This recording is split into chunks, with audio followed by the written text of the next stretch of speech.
Morning, everyone. Afternoon, everyone. Wherever you are in the world, thanks for joining. Absolutely delighted to welcome this afternoon, one of English cricket's, in my opinion, unashamed opinion, one of English cricket's best players, and an old friend of ours from Kent, Sam Northeast. Sam, thanks so much for coming on. It's a real pleasure to have you on and have a chat with you about all things cricket. Hopefully you're wintering well. For the people logging in and watching, Sam's career highlights are pretty phenomenal, really. 39 county hundreds over his career. 21,500 runs, and he's a member of an exclusive club of not many, I would think. You might be able to tell me, Sam, but not many players have got hundreds in all formats. First class, 50 over List A and T20. There's probably quite a small fraternity of cricketers that have got that, are in that clubs, which is amazing to be a part of. But a career that spans, we were talking about it before we started, weren't we? A career that spans quite a few years now, from when we first met a long time ago in the Kent League when you were probably still at school. But an amazing career at Kent, Hampshire and Glamorgan. A career that seems to be getting better into your 30s with your amazing career high 410 out. Recently, 32 first class hundreds is a phenomenal achievement, and there's still more to come. So, thanks for coming on. Tell us a little bit about where you are in your career. Do you think obviously still got the hunger for it, and recent results at Glamorgan seem like I said, you seem like you're getting better with age. How do you feel? Yeah, thanks, KP, for that introduction. I obviously learned a lot from you back at Gore Court all those years ago. Don't say that, Sam. I've still got the appetite for it at the minute, so that's good. I think I've always enjoyed playing cricket. Enjoyed the sort of batting side of it probably the most, and still have that hunger, still wanting to learn. And as you say, I think batting, you constantly keep learning, and when you're into your 30s, you're probably at some stage at the best stage of your career. You learn, your game, about yourself. So yeah, I'd like to keep playing for as long as I can. But the cricket landscapes has changed. From when I started to now, it's constantly developing. There's some big agendas on the horizon, which no doubt we'll get into, but it's definitely a different place than when I started. We're going to get on. We'll ask you about the franchise stuff a bit later. Obviously, there's some big news recently around your home ground, your home county, and the Welsh Fire and stuff. We'll get into that. We had a chat last week about that. But in terms of the first class game, which judging on the last couple of seasons is where you're predominantly focusing on with Glamorgan, and obviously doing exceptionally well still with the smaller counties and the financing around cricket and the news of the latest ECB sort of windfall. Tell us a little bit about Glamorgan, and obviously you've got a franchise there with the Welsh Fire, but there's a lot of in the press about how the smaller counties are struggling financially, and how this will obviously be maybe a life-changing or ground-changing event with this money, and Glamorgan are set to get between 10 and 15 million quid from the 100 ball sell-off, which I would imagine for you guys down there would be an amazing shot in the arm for the finances and for the county and for the boys on the staff that have got some job security and maybe some contract security going forward. Yeah, absolutely. I mean, ultimately, the truth is that county cricket, it's got a lot of debt at the minute, so that money coming into it for a lot of counties is a good thing to clear a lot of that off. But it is going to be a one-time thing, and so counties aren't going to I don't think it's going to directly impact the county game straight away. I think it's going to be a period where counties going to have to get their finances in order, and then build again from there. I mean, Glamorgan are in a position where obviously they're a host, so how that relationship works with Washington Freedom going forward, I know they were quite happy with how that ended up in the end. They were always the buyer they wanted to go with. I think they've got thoughts of investing in Welsh cricket and stuff like that, and growing the game in Wales. So I think that's going to be a good partner for Glamorgan. But I don't think there's going to be a huge amount of change. Obviously, there's a bit of a worry for the smaller counties. I mean, technical smaller counties, or not the non-hosts, that in time they're not going to be involved in the future of English cricket and stuff like that. And the 100 is going to constantly grow. And I think that sort of boils down to like what does the schedule look like going forward now? Do you know, like where is the priorities in English cricket? Is the first class structure still one of the top priorities? Are we producing cricketers to go on and play for England in the Test game? Are we focusing too much on the white ball side of things? Do we play enough 50-over cricket? This Champions Trophy will come up now. I mean, when the fact that the media are always starting to talk about the fact that English players don't play domestically and we don't play enough bilateral series. So all these things are going to come into question pretty soon. And ECB have said next year the schedule is going to change. Is that going to mean less blast games? Is it going to mean less county championship? Is the 100 going to have more fixtures, stuff like that? It's going to be a really interesting period. But I mean, the 100 it's delivered the money for the counties now, and it's been hugely impactful on the women's game, and that sort of, I think, has sped up the women's process. So there's some really good things come out of the 100, but how it all looks going forward, it's just going to be, I think time will tell, but I think it's going to be some important conversations going forward. Do you think that the county game, as the 4-day cricket, obviously is, I'm guessing, still as the pinnacle of what we like as cricket, as a purist side of things, do you think that the 100 and the franchise cricket, is the 4-day cricket reliant on that, or do you think it needs a bit of a boost, and do you think that ultimately it's been a good thing for the game? I think it has been a good thing, but I think we just got to be careful going forward now. It's got to be a bit of a situation where we need to keep tracks on everything. So like the ECB not allowing NOCs for players to go and play other comps during our county season, that's a big step, and stuff like that. I think we need to just be careful. We need to protect the county game because of the history, the tradition, and we do want players constantly playing first class cricket and going on to play for England.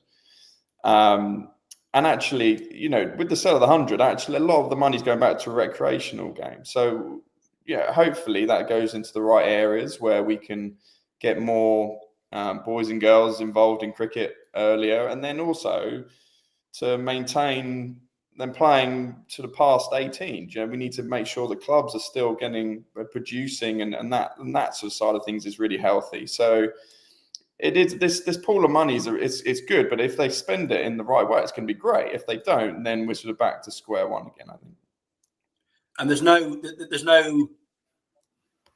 silver bullet for a second time, is there? This is their one-time opportunity to put a load of money into the counties, but it's going to raise the question, Sam, I guess, of probably it's probably a polarizing debate about 18 first-class counties.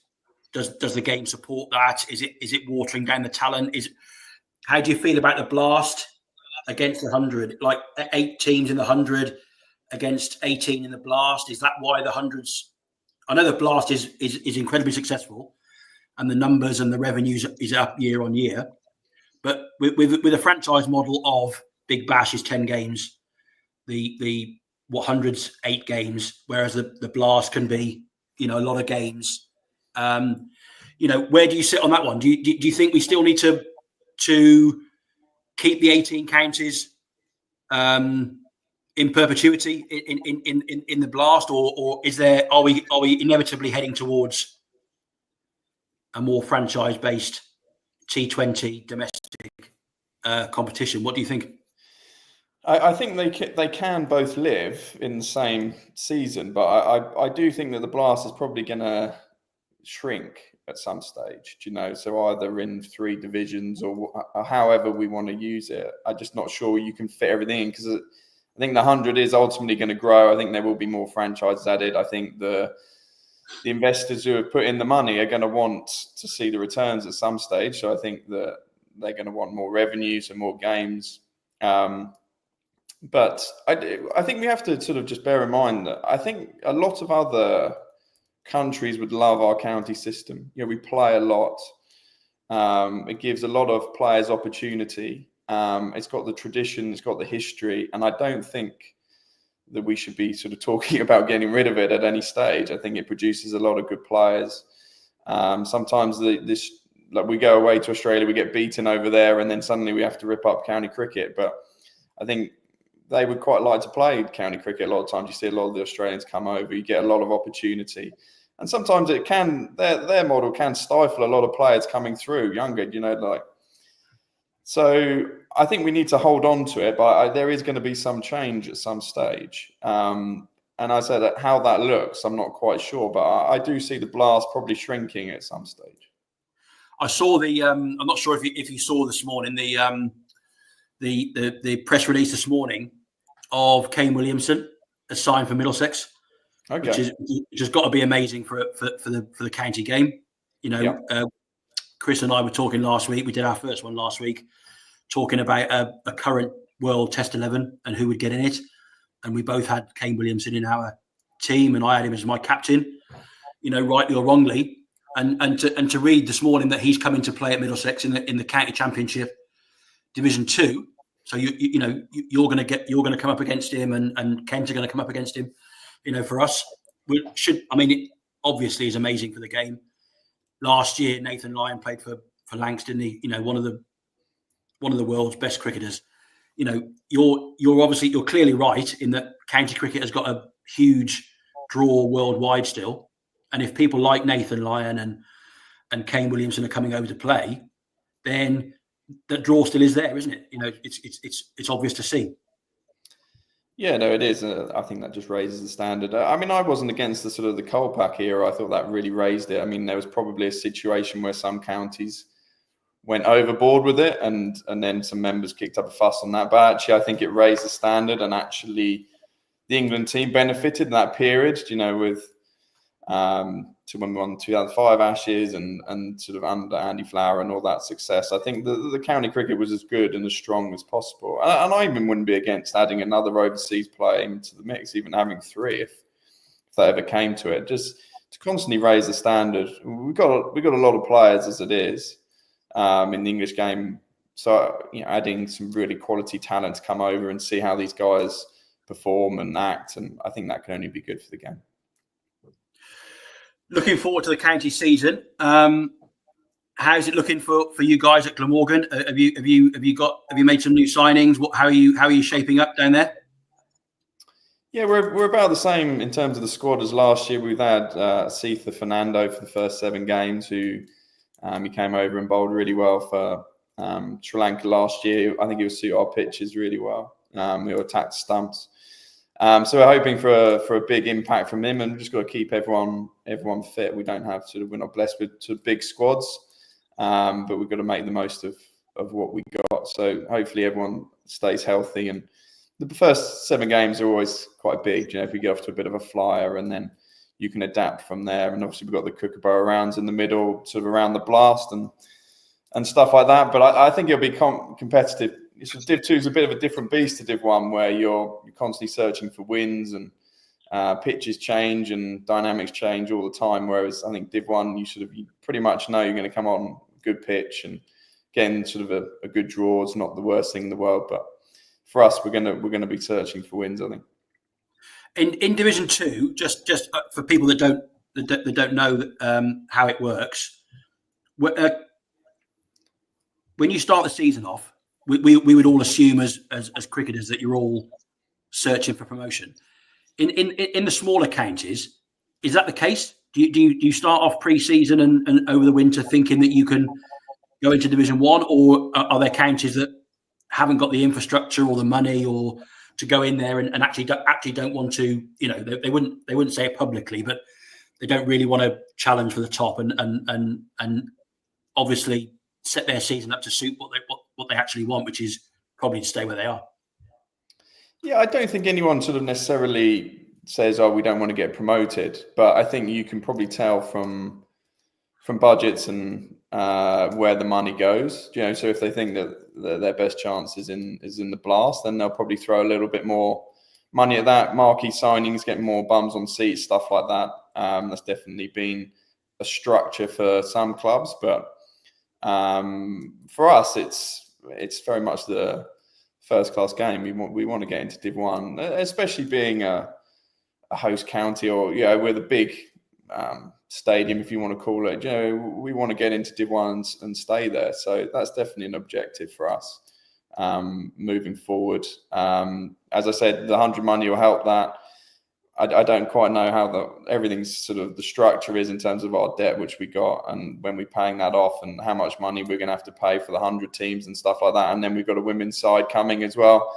I'm not sure if it's next year or the year after, but all these things are going to go into the pot. But as I said earlier, I think that the partner which we should have chosen in the 100, I think they want to keep growing the game in Wales, so that's a positive, and that's something which we've got to strive to do. And hopeful. What do you think of chances at Glamorgan like this season? Obviously, you've got the Middlesex and Lancashires, who are probably the big boys in there, big Test match grounds. But hopeful of having a really good season and pushing for promotion. Yeah, I think so. I think as I said, I think if we keep everyone fit, we've got some youngsters which we tried out last year, and hopefully they're going to get a bit more of a go as it goes on. They've had that little sort of taster and they've had that experience. But we're going to need the big players to stand out. We're going to need Colin Ingram to have another unbelievable year, Seetha to make a big impact. So all those things, if they hit, Mason Crane come in, and hopefully we produce pitches which turn on day 4 for him as well. So I think we've got the players to do it, but it's going to be playing against those big clubs and getting results against them. Richard Dawson's come in for us this year, who I think is going to make a big impact as well at the club. So everything's looking rosy, like at probably every club right now, and we haven't played a game. So, but yeah, we're hopeful. What's the pathway like, Sam? Obviously, this is my interest. My background is minor counties and playing for Herefordshire. So we played Wales minor counties every year in our division, Western Division. Have Glamorgan got good ties with the Welsh community and the age group pathway and the minor counties? Have you got any young players coming through that pathway into the Glamorgan setup?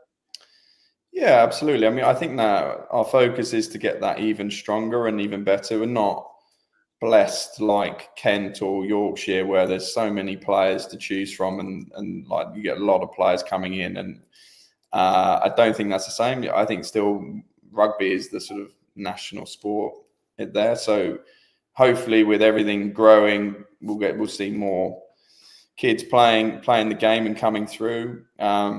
What's been quite fruitful is the university link with Cardiff. We've got a lot of players through there over the last few years, and as I said earlier, I think that's definitely something which, in terms of the recreational game, we can focus on improving is players who get sort of left out of that system, age 18, where they go, the university's not being as well funded as it once was. So that's a focus. I know Kent are sort of focusing on stuff like that, maybe going forward, about some forms of academies, or making sure that players aren't lost in the system. So we have to be smart like that as well. We have to make sure that if some counties leave out those types of players who were in their academies for long periods of time, we can snap them up and have a look at them. So we're constantly looking at that side of things and getting scouts out there and having a look at players. So like anything, we got to be smart with this type of thing in how we recruit.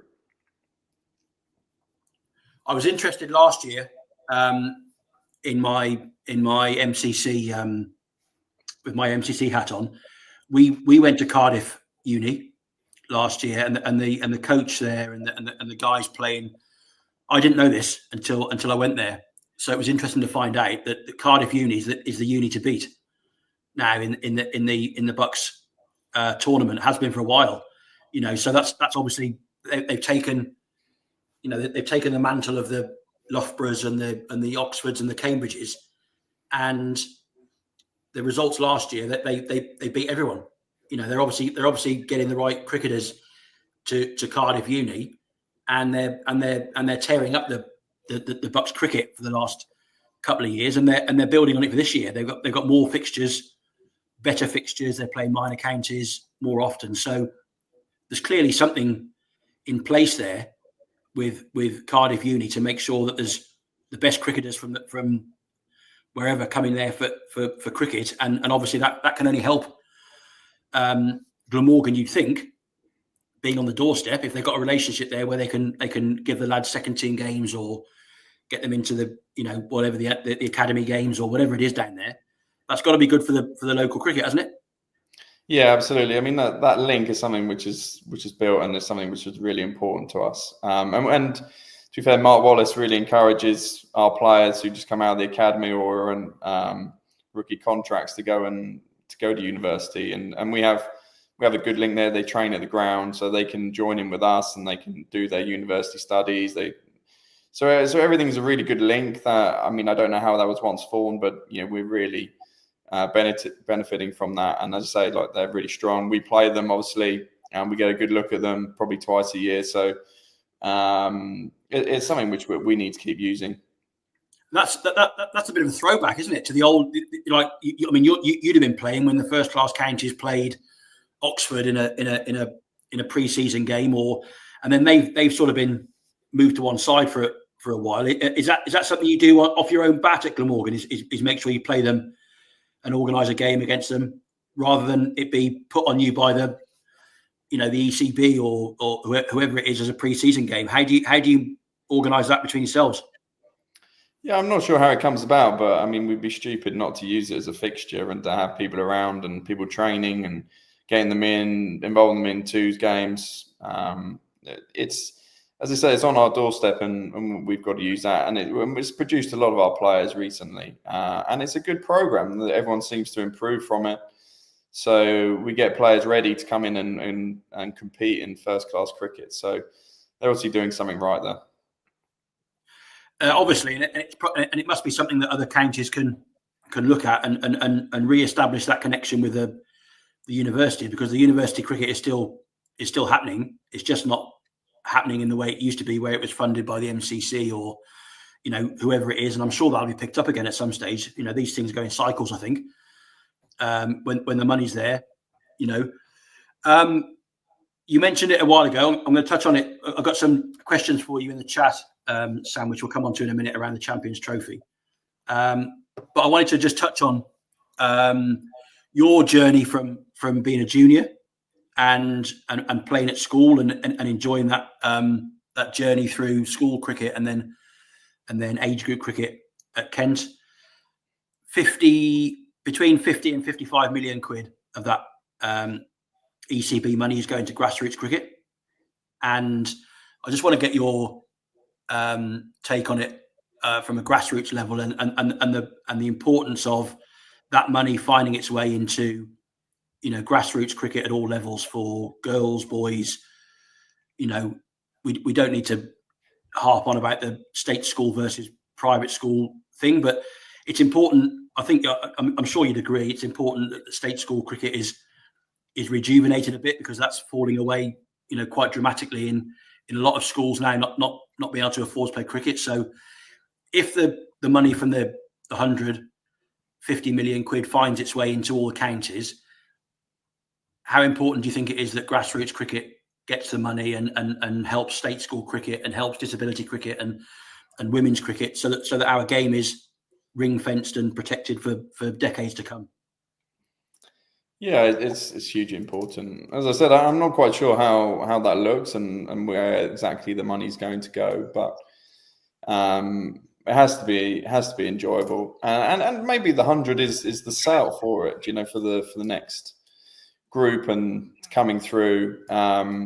In terms of like coaching the kids coming through, though, I still believe that the basics and the techniques, that they're still important. I don't think we want to get into a situation where we're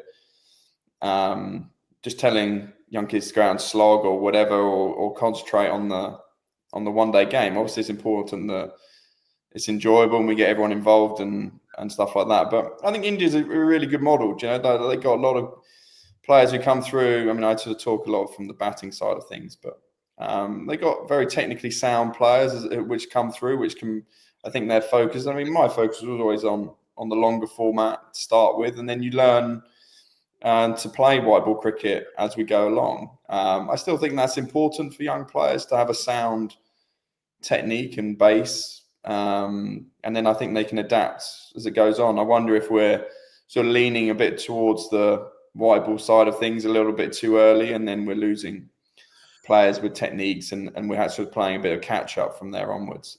This is a real bugbear of mine recently, and my lad has been in the county side last year, under 13s, and Chris and people that I speak to will have heard this a million times from me, and you just said something that I've been bewildered about for a while.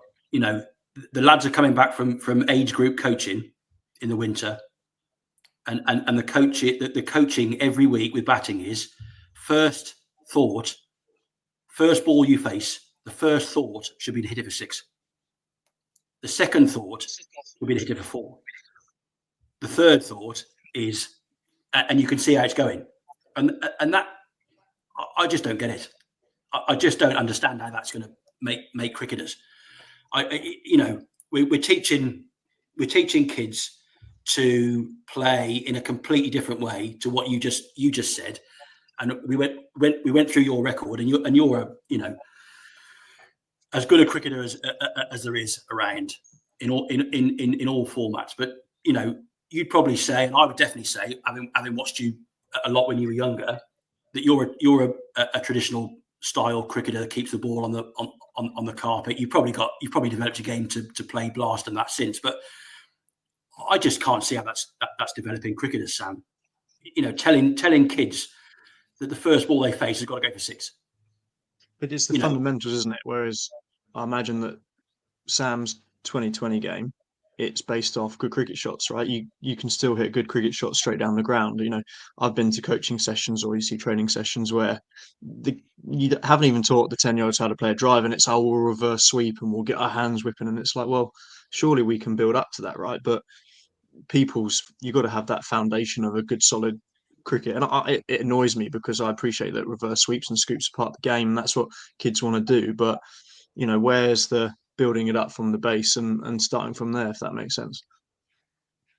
Yeah, I totally agree. I think the fundamentals have got to be there first, and there's nothing against working that into a training session at if you've got an hour or whatever. Like, finish with some reverse sweeps, scoops, and stuff like that, making sure so everyone's having fun. But I do think there has to be some form of fundamentals and bat swing and alignment and all these, which seem as boring things. But I think you'll get the best cricketers from that. And if we sort of focus too much on striking or mentality of just hitting 6s, I think you're going to lose some players in that. And I just don't think they're going to be sort of technically sound when they come in. And against better bowling and pitches which offer a little bit of spin and seam, you're going to be found wanted, I think. And I think that's sort of the case at the senior level at the minute. We've got very good players which play on good pitches. As soon as it turns or seems a little bit, we are found wanting a little bit. And maybe that's the mentality which we've got at the minute.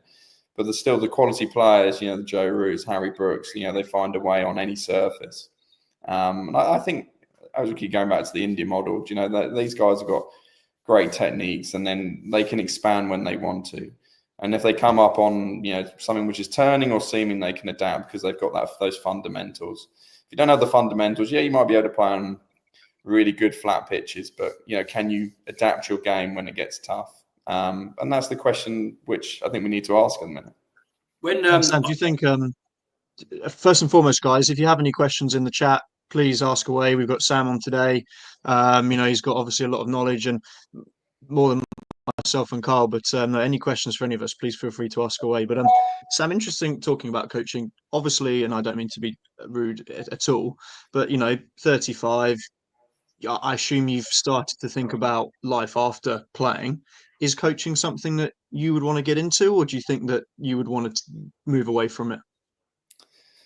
Maybe I sort of dabble in it at the minute and try and help out as best as I can. But maybe the grander sort of scheme of sport, it sort of interests me, and not necessarily just in cricket, but my cricket has always been something I've done for however many years, and the more I've sort of looked into batting and different styles and all this, it would probably be valuable sort of down the line in coaching, but I try and help out some of the young batters without sort of trying to impose on them as much as I can. So it's an interesting. Coaching has sort of changed. We went through a bit of a period where we had a lot of facilitator coaches at the sort of the top end, where guys just came in and they didn't really coach. They just were there to sling balls at you, and they were like, whatever you need, we'll do it. So now we're sort of finding sort of different types of coaching. You've got power hitting, forward age. We're very independent. It's like you can't really be both. So it's an interesting sort of period for coaching, I think. And defense, sort of coaching defense has sort of gone out of the game as well. Everything's about attacking and what shots you got. And I do agree with that in a lot of terms. But I wonder if we've come from when I sort of grew up, we came from a period where we were generally pretty defensive, mindset as an English team and county cricket.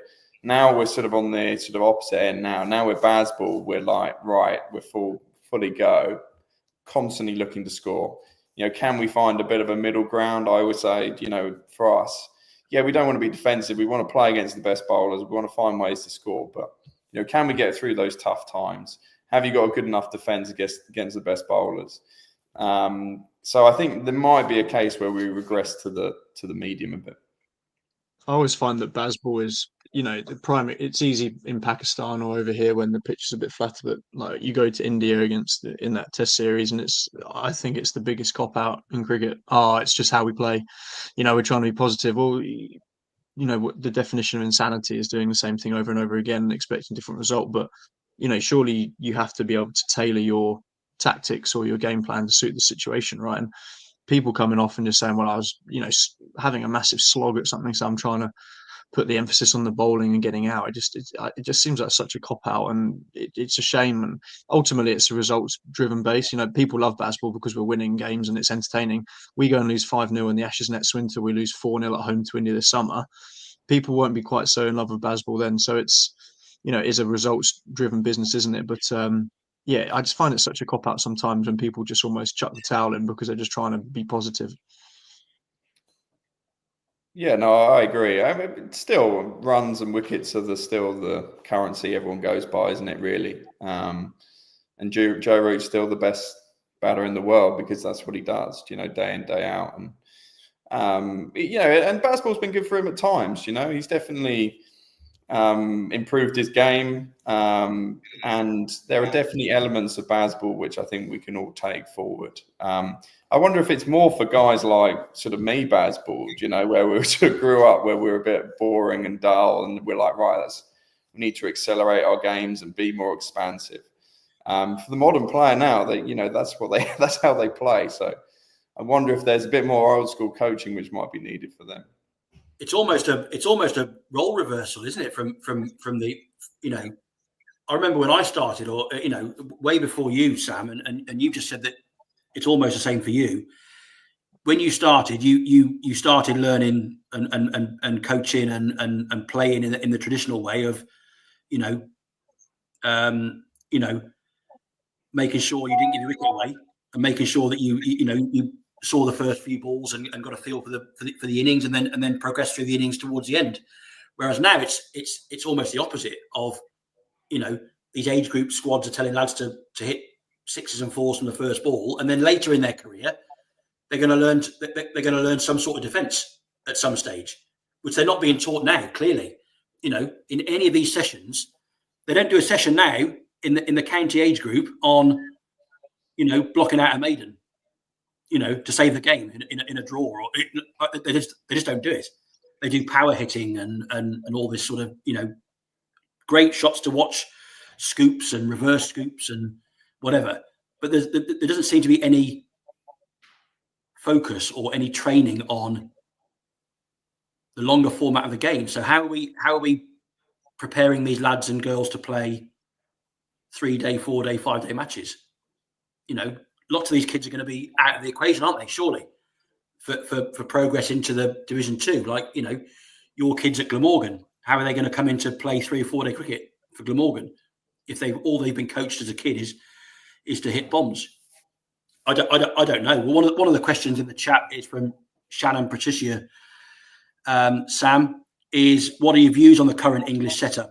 And I'm guessing that's around, Brendan McCullum being the coach and his philosophy on how it should go, on entertainment more than the traditional way of the game. Do you think that the England setup is right, is working, or should we have a more balanced approach? What do you think?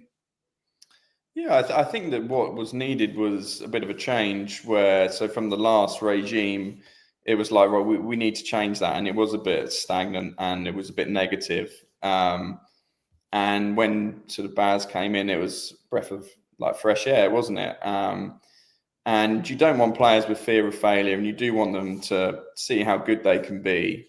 I guess it's a situation of being a bit more pragmatic in certain situations. And being smart at times. And it is going to be interesting to see going forward, the type of cricketers we are producing from academy level all the way through, and to see if we do have players which can go on and play Test cricket, or are we going to be mostly focused on white ball players who want to go and play in the franchises and play in the 100, and that's going to be the focus. I mean, India still do it well. They still, I sort of keep harping back to that, but they've got players who can play Test cricket. Jaiswal comes in and he's got the technique, he's got the mentality to play, but he's also got the IPL, and that's obviously a big focus for them coming through. So they do it really well. I'm hoping that we can. I mean, it's definitely still a focus for us at Glamorgan. I mean, that focus hasn't really changed.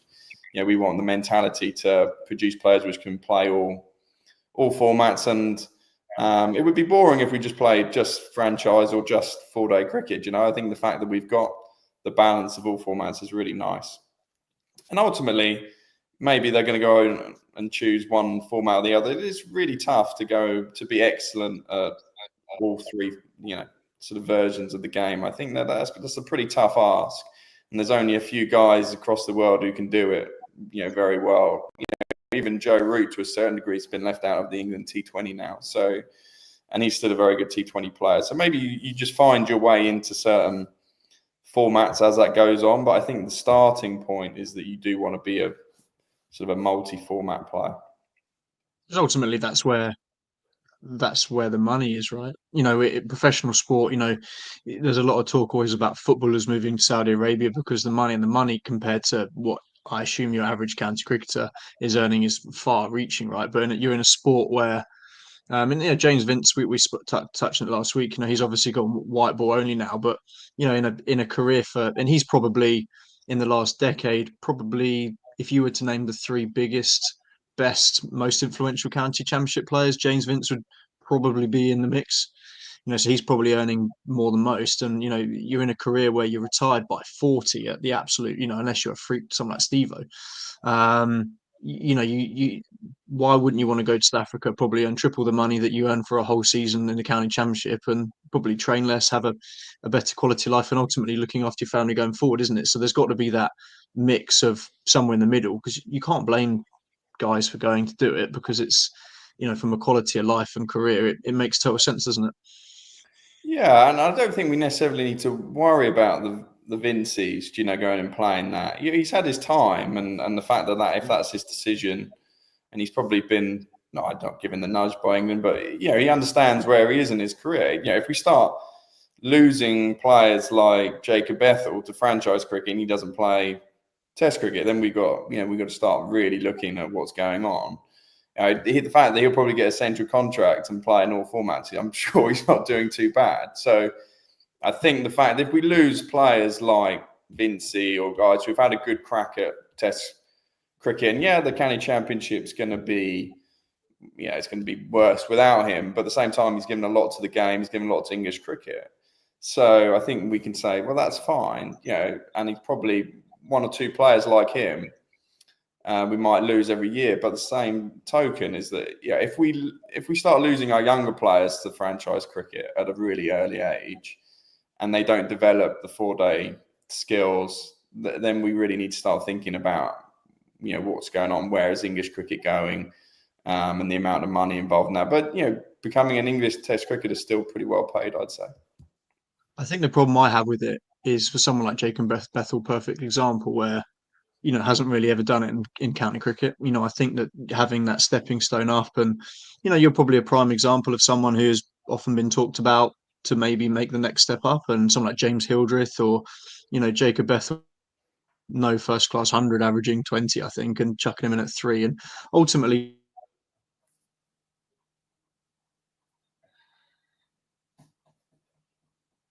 Not sure what happened to Vern there, but he was asking about Jacob Bethel's rise up the ranks, Sam, without going through the county cricket sort of learning academy.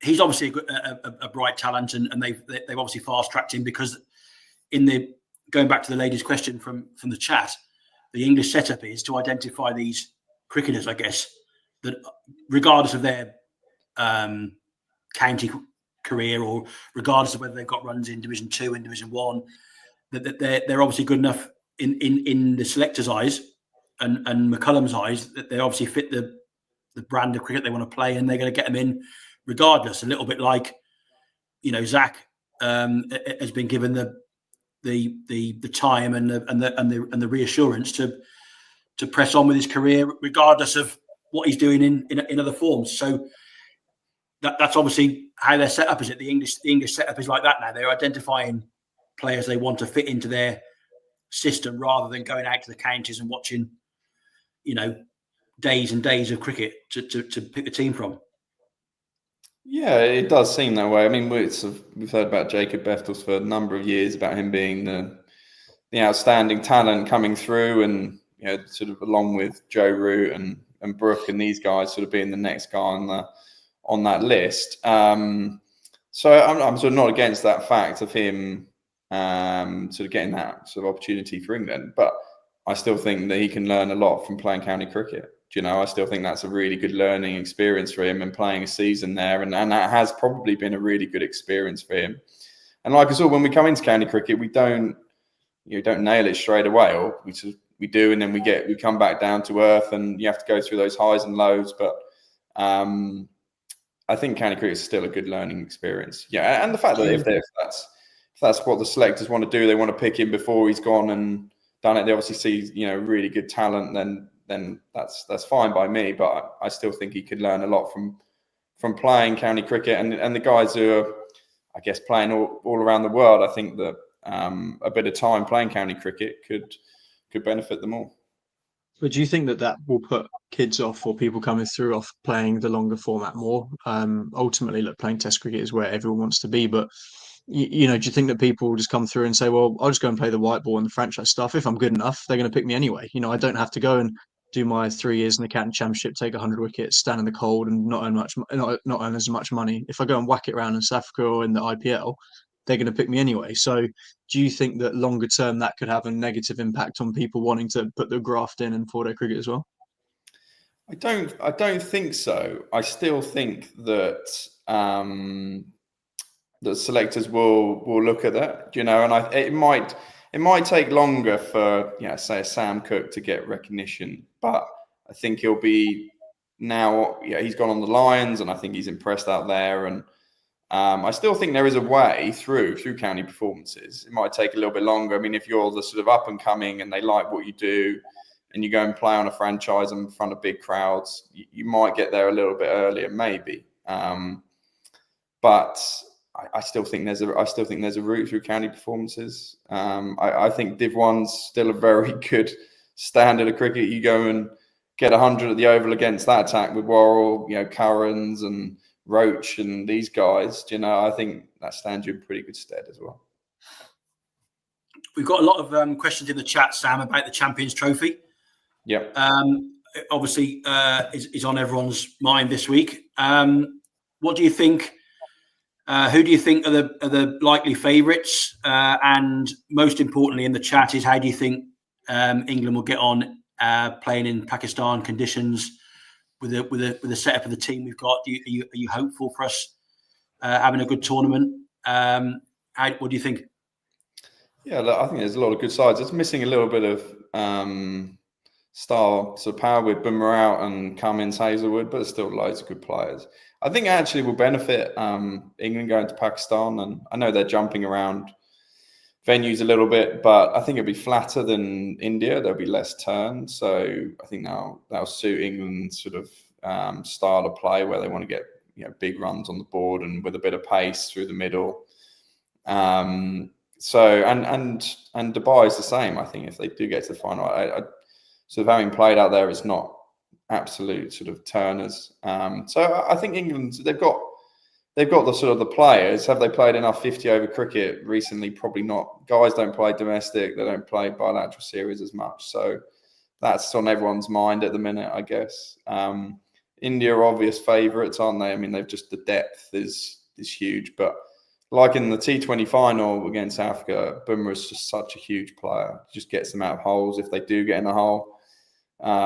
New Zealand are always dangerous at comps. Yeah, they probably lost a few players with Bolt and Southey now, but Matt Henry's still seriously good. He's taken that mantle over, and they've got dangerous players everywhere. Same with South Africa. They've got their batting stack with Klaasen, Miller, Markram. So it's going to be competitive, I think. It seems like Afghanistan are coming to the fore. England going to have to play seriously well. I think it will suit their game a little bit more. But India, I mean, they're going to be based in Dubai. They're going to know pitch. They're going to understand conditions. If they could just run away with it all the way to the final, I think. Unoriginal. Did I pick the favourites to win the comp? We spoke last week when we were talking about.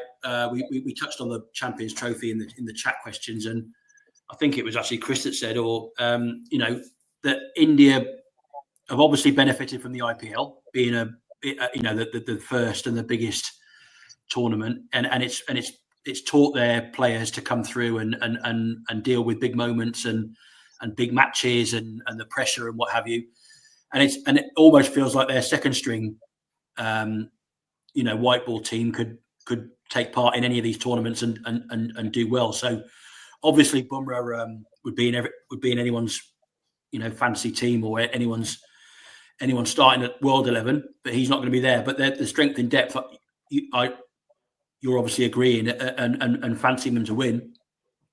The strength in depth is something that everybody else has got to aspire to, isn't it? Like the people they can bring in to bowl seamers in Bumrah's place is, I saw Shami play last week and he didn't play in the T20s, so he's obviously back in, and they've got a wealth of riches, haven't they?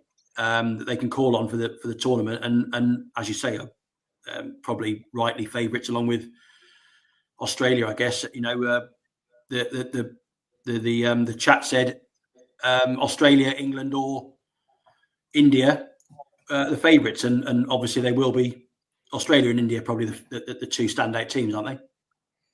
Yeah, I'm worried a little bit about Australia actually, just losing a few players. But any side which leaves out, I think, Jaswal and Pant from there. I mean, they get into any other side in the world, wouldn't they? And they're not even in India's squad, so they're seriously stacked. Australia have lost a few key players. I think they'll still be good, obviously, and Steve Smith seems to be on serious form again, and Travis Head. But I think everything just sort of links back to India being good. I mean, the fact they're in Dubai for the whole thing, and they have to change venues, and they get to understand exactly how that operates, the pitches operate. I think you give them, pretty much everything in their favour. I think they're going to be tough. It'd be interesting to see what England in India. It looked like they're probably a spinner short, and their batting might have been a little bit weak. Sort of all rounders maybe a fraction high, but that might be fine in Pakistan, and maybe that was what they were sort of building up to, the sort of the team which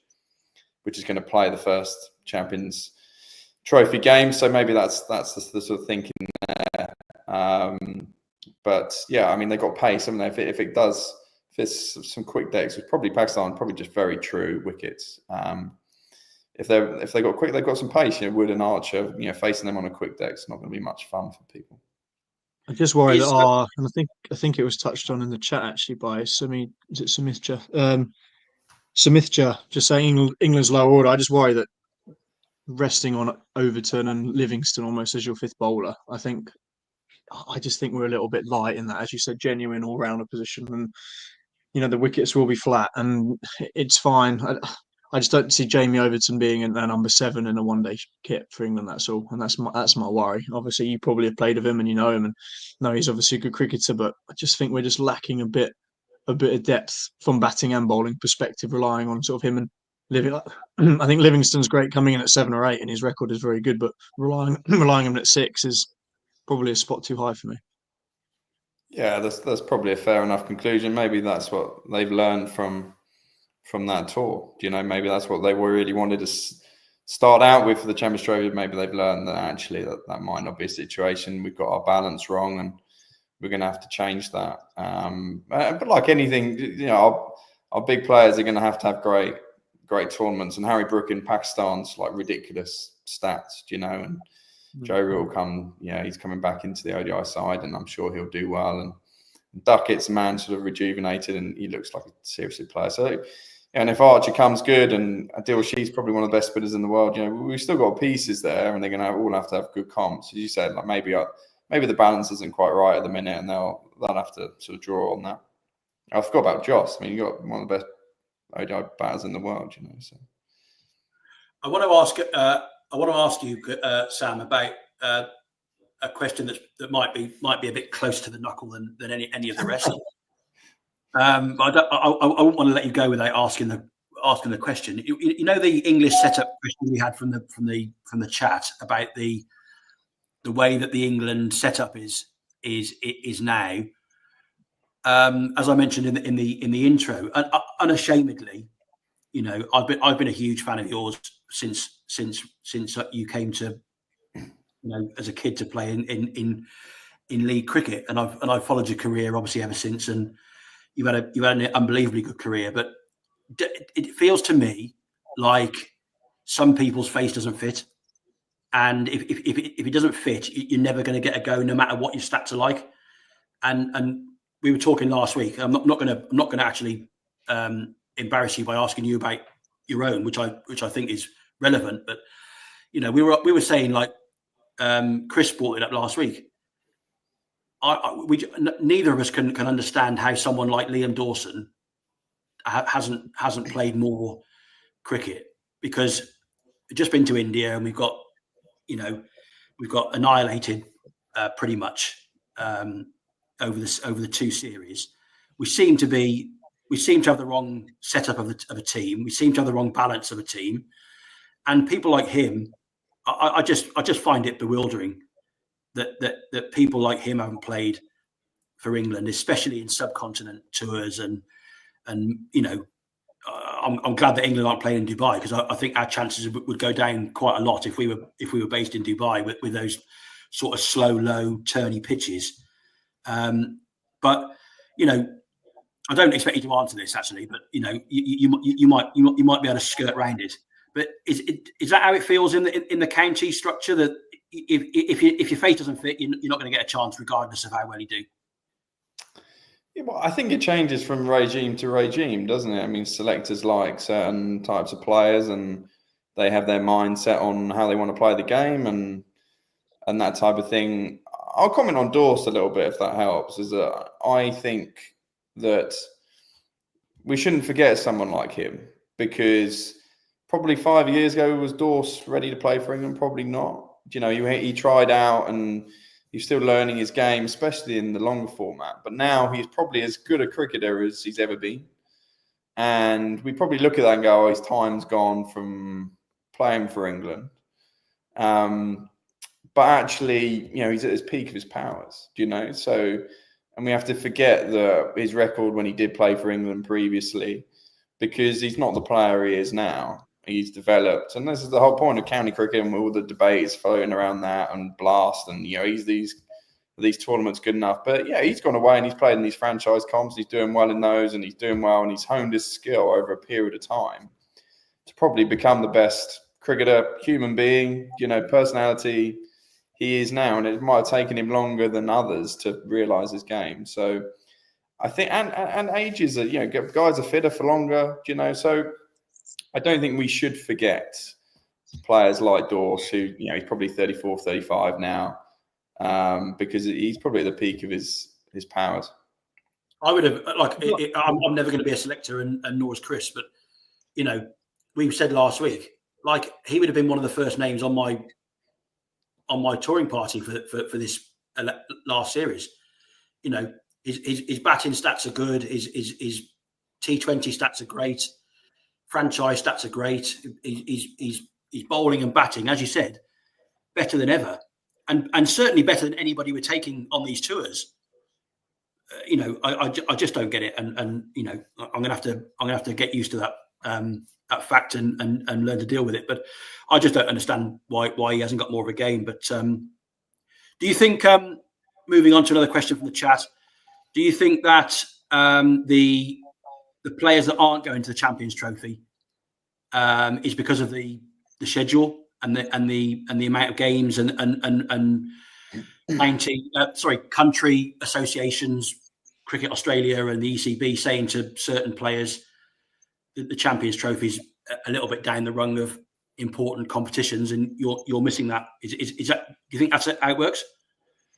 Yeah, maybe. I mean, it might be a situation where they're thinking sort of longer term with these players. There might be a series on the horizon, and then they might want to go to IPL.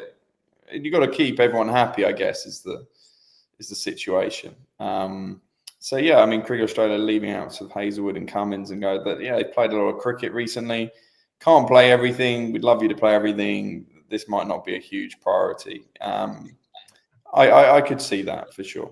And we are going to have to get a grip on the schedule at some stage, not just in county cricket, but across the world. I mean, there's so many different franchise comps that everyone's going to have to sit around the table and sort of sort out a bit of an international schedule. But if that's going to happen, I don't know. I'm sure they do. But yeah, it needs looking at. Sam, I've been dying to ask you one thing, and this is a bit more light-hearted and off topic. I see you have one first-class wicket. Who was it?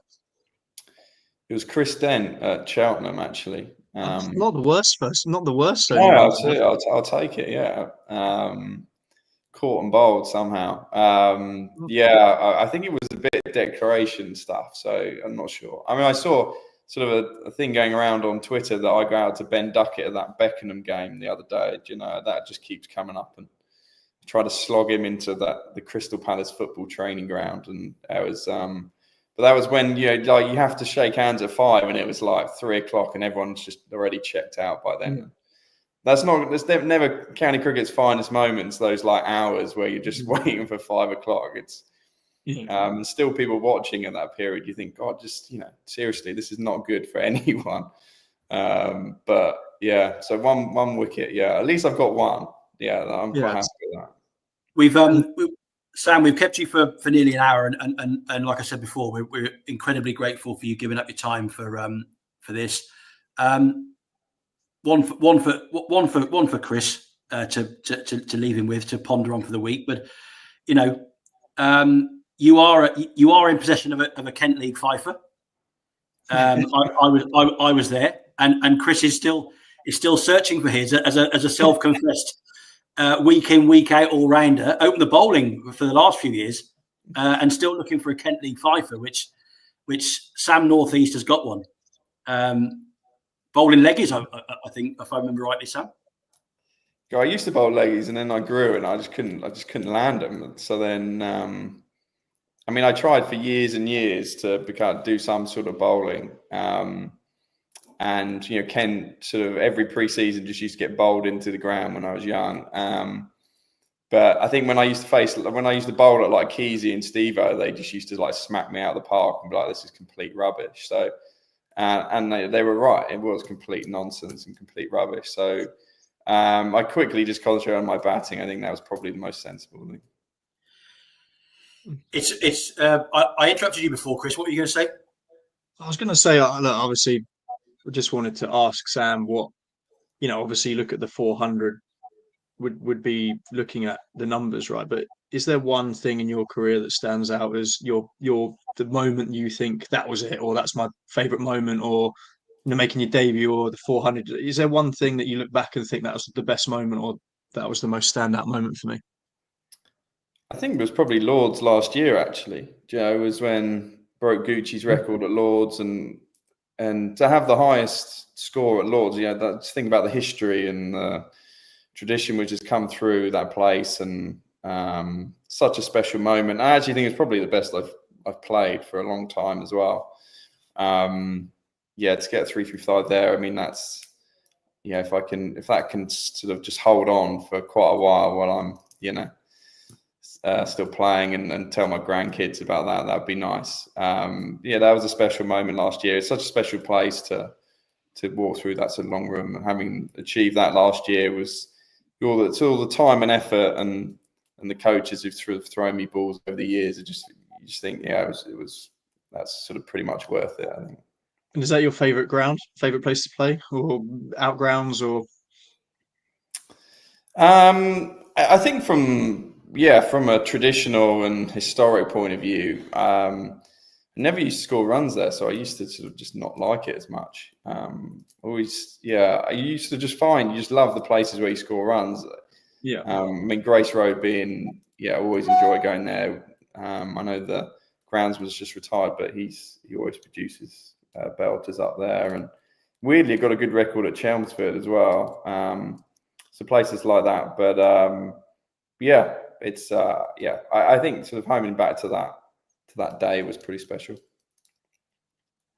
You've done as the stats would say, Sam. You've had a great career. Is there anything left that you want to achieve in the you said you want to go on as long as you can, so you might have another 4 or 5 years.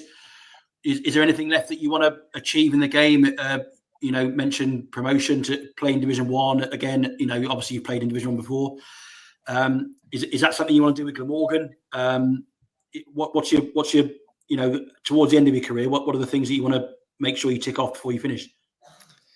Yeah, so stop looking. I mean, I constantly thought about 50, 100s and stuff like that, but not a huge one for goals and targets. I mean, I think the immediate future is making sure that Glamorgan are playing well and that we give Div 2 a really good crack. That's the first thing on my mind, and that's the thing which we're focusing on at the moment. And maybe my focus at times goes towards helping other players come through and achieve their goals and their targets, and getting some guys from Glamorgan to go on and play for England and do that, and also play Div 1 cricket. So that's the immediate future at the moment, is to help the club at Glamorgan achieve their goals and their aspirations. And if I can chip in with a few hundreds along the way and get up near that sort of 40 mark, and then maybe 50 at some stage, that'd be great. And you missed off a ground that you enjoyed scoring runs at, that you're probably going to get a chance to play at this year. Are you looking forward to going back to Canterbury and bumping into a few old muckers down at Kent? Yeah, absolutely. I mean, Canterbury's still got a special place. Kent's still got a special place for me. Obviously played a lot of junior cricket, and I don't live too far away from the ground as well, so that'd be like a home fixture for me. So it'll be nice. Yeah, nice to see a few people. And Steve-O's not playing, so I don't have to get out to him anymore. So that's nice. And they obviously came down from Division 1, so that they've got a new, obviously Adam Holyoke's the new coach, and they've got a new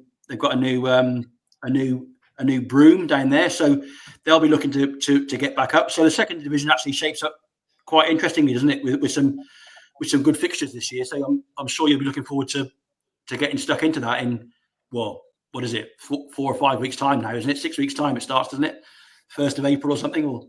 Yeah, so it was 50 days ago, sort of few days ago last week. So, it will be good. I mean, it's Anne Moak's a good man, and yeah, I'm sure they'll do well. There's lots of good teams in Div 2, you know, and it's definitely going to be competitive, and we're all going to be fine to try and get promotion. For the people that are fans, Sam, on the chat and things, what stage are you guys at in pre-season now? Have you been in since when do pro cricketers come in for the new season? Is it before Christmas or after Christmas or? Yeah, I mean, everything sort of starts ramping up from January. Well, definitely from my perspective, anyway. And then you're constantly building up now to. I mean, beginning of March will be, you know, we all get together as a team and start focusing and identifying our cultures and what we want to achieve, and that'll be the process. And then April's not too far away. I mean, hopefully the weather's kind to us and we can get outside. I mean, we had one hit last year before playing the first game. We're not going away, so that'll be that really. But yeah, no, everything's starting to ramp up now, and everyone's getting a little bit nervous, I guess, and twitchy and wanting to get it going. Well, personally, I'm looking forward to seeing you at Canterbury this year. Hopefully you have a good game and not too good. Hopefully Kent can do the business. But really appreciate you coming on, Sam, and taking the time out, over an hour of your time. So we're really appreciative. Good luck for the season. Hope it goes well for Glamorgan. And anything final from you, Chris?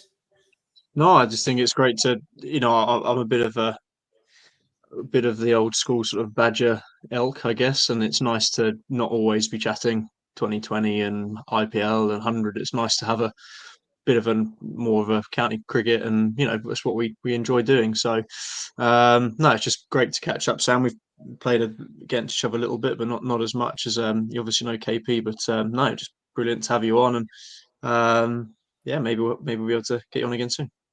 You can ask Sam in the chat afterwards, Reg, what it's like to get a Kent League fifer, and see if you can get any tips off him. And I actually do have 2 Kent League fifers, but I think I was 14 in the 10th and second 11 bowling off spin. So since I'm now bowling, much faster and much more nastier, I haven't quite got there yet. But yes, no, just thanks again, Sam. And everyone watching on Instagram, try and get over to the YouTube page and follow us on there. The video is all going to save, so you can come back and watch it on that page as well. So just trying to get everything going as best we can. Sam, thanks a lot, matey. Good luck to you and the family for the winter and for the season ahead. And we look forward to catching up with you, mate, hopefully during the season. Thanks for having me on. It was a good discussion. Enjoyed it. Cheers, Sam. Thanks, Chris. See you all. Cheers, guys. Have a good one. Cheers, Sam. Bye-bye.